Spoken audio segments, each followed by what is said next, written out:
મિત્રો, આંકડાશાસ્ત્રમાં કોઈ એક માહિતી આપી છે જે અવર્ગીકૃત છે. એટલે કે જેમ કે આટલા અંકો આપ્યા છે, એ અંકો ધારો કે 1 2 3 4 5 અને 5 ચોક ને 20 વિદ્યાર્થીઓના 10 ગુણની જે ટેસ્ટ લીધી હતી એમાં આવેલા ધારો કે આ માર્ક છે.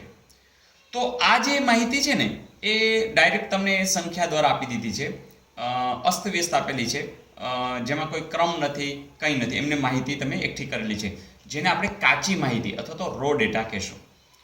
મિત્રો, અહીં જે માહિતી આપી છે એમાં સૌથી ઓછી માહિતી હશે અને સૌથી વધુ માહિતી હશે.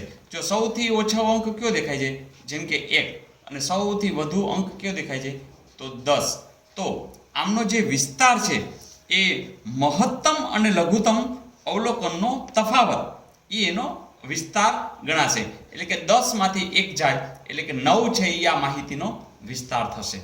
તો આ કાચી માહિતી જે રો ડેટા કહેવાશે એનો વિસ્તાર આ થશે. થોડું આગળ જઈએ કે મારે આને કોષ્ટકના રૂપે ધારો કે જોઈએ છે, તો કેમ કરું?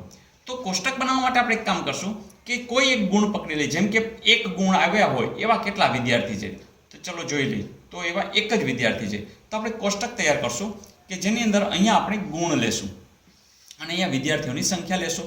જેમ કે 1 ગુણવાળા કેટલા છે તો કે 1 છે. ચાલો 2 ગુણવાળા કેટલા છે તો 2 ગુણવાળા 1 છે, 2, પછી ઓકે તો 2 છે. ચાલો 3 ગુણવાળા તો 1 2 3, ઓકે તો 3 છે. 4 વાળા 1 2 3, ઓકે તો 3 આવશે. એ જ રીતે 5 વાળા કેટલા છે તો કે 1 અને 2, પછી 6 વાળા તો 1 અને ઓકે તો 5 વાળા 2 છે, 6 વાળા 1 છે. 7 વાળા 7 એક વાર આવ્યો છે, તો આ એક વાર. 8 છે એ કેટલી વાર આવે છે તો 1 2 3 અને 4, ઓકે 8 છે 4. 9 આ 1 અને એની 2 છે તો 9 હજી એક હશે, ઓકે. અને 10 તો 10 છે એ એક વાર આવે છે. તો આ 2 છે એ 2 વાર આવે છે, 3 3 વાર આવે છે, 4 3 વાર આવે છે. કેટલી વાર આવે છે, કેટલી વાર આવૃત્ત થાય છે, તો અહીંયા વિદ્યાર્થીઓની જે આ સંખ્યા છે એને આવૃત્તિ પણ કહેવાશે, ફ્રીક્વન્સી F5, બરાબર. તો આવૃત્તિ છે, તો આ તમને આવૃત્તિ મળી. અને આવૃત્તિનો તમે સરવાળો કરશો ને તો ઓટોમેટિક એ 20 વિદ્યાર્થીઓ છે એટલે 20 જ આવવાના છે. એટલે જે તમે n ના રૂપે આપણે લેતા હતા અવલોકનોની કુલ સંખ્યા એ n બનશે. અને આપણે અહીં શીખી જશું કે આ ખરેખર તો F1 F2 F3 એ બધાનો સરવાળો છે. તો અહીંયા આપણે n ને સિગ્મા Fi વડે પણ વિચારી શકીશું. અને આવૃત્તિ પછી ત્રીજી એક વસ્તુ, અવર્ગીકૃત માહિતીનું આવૃત્તિ વિતરણ કોષ્ટક જે તમારી સામે છે.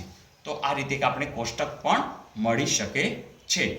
મિત્રો, અવર્ગીકૃત માહિતીની અંદર ફરીથી આપણે તાજું કરી લઈએ કે જેમ x બાર શોધવો હશે તો આ તમામે તમામ અવલોકનોનો શું કરશું, સરવાળો ભાગ્યા અવલોકનની સંખ્યા. તો અવલોકનની સંખ્યા હવે આપણે જાણીએ છીએ 20 છે, તો આ બધાનો સરવાળો કરી અને 20 વડે ભાગશો એટલે તમને x બાર મળશે.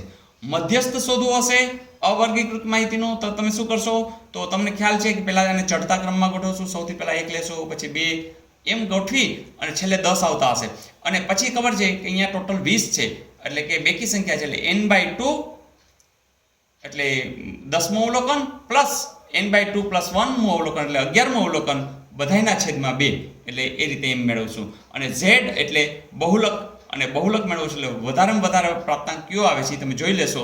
અને આ જો ડાયરેક્ટ હવે કોષ્ટક હોય તો તમને ખબર પડે છે કે વધુ કોણ આવે છે પ્રાપ્તાંક, તો આ પ્રાપ્તાંક 4 વાર કોણ આવે છે. જો બાકી બધા 1 વાર 2 વાર 3 વાર એમાં 4 વાર કોણ આવે છે, તો આમાંથી પણ તમે હવે કહી શકો કે આનો બહુલક કોણ થતો હશે, 8 છે. કારણ કે 8 છે એ રિપીટ થતો હશે અને ટોટલી 4 વાર રિપીટ થાય છે.